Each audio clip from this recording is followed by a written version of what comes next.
అందరికీ నమస్కారం. తొలి ఏకాదశి హిందూ ధర్మంలో అత్యంత పవిత్రమైన రోజు. ఇది విష్ణుభక్తులకు ఎంతో ప్రాధాన్యత కలిగిన పర్వదినం. ఈ రోజు విశిష్టత, పురాణ కథ మరియు వ్రత విధానం గురించి పూర్తిగా తెలుసుకుందాం. తొలి ఏకాదశి అంటే ఏమిటి? తొలి ఏకాదశి అనేది ఆషాఢ్ శుద్ధ ఏకాదశి నాడు వస్తుంది. ఈ ఏకాదశి నుంచే చాతుర్మాస్యం ప్రారంభమవుతుంది. అంటే భగవంతుడు 4 నెలల పాటు యోగనిద్రలో ఉంటారు. ఈ సమయంలో వ్రతాలు, నియమాలు, భక్తి కార్యక్రమాలు చేయడం వల్ల పుణ్యం లభిస్తుంది. ఈ ఏకాదశిని శయన ఏకాదశి అని కూడా పిలుస్తారు. ఈ రోజు నుండి శ్రీ మహావిష్ణువు శ్రీశైలో శేషతలంపై నిద్రలోకి వెళతారు. తొలి ఏకాదశి పురాణ కథ.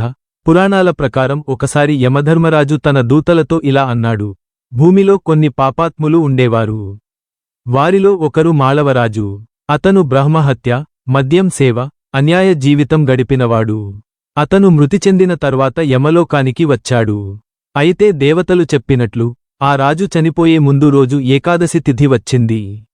అతను అనుకోకుండా ఉపవాసంగా ఉన్నాడు, ఎందుకంటే జ్వరంతో భోజనం చేయలేకపోయాడు. యమధర్మరాజు ఇలా అన్నాడు: ఏకాదశి ఉపవాసం అతనికి పవిత్రతను ఇచ్చింది. కాబట్టి అతను నరకానికి కాదు, స్వర్గానికి అర్హుడు. ఈ సంఘటన ద్వారా ఏకాదశి ఉపవాసం గొప్పతనం తెలుస్తుంది.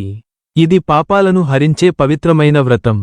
తొలి ఏకాదశి యొక్క విశిష్టత.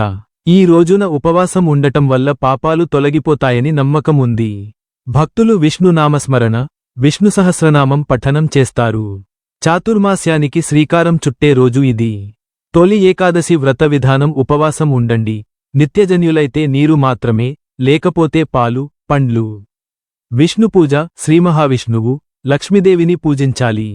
శ్లోకాలు పఠించండి: విష్ణు సహస్రనామం, నారాయణ స్తోత్రం. దానం చేయండి: అన్నదానం, వస్త్రదానం వంటి దానాలు చేయాలి. జాగరణ చేయడం అత్యుత్తమం.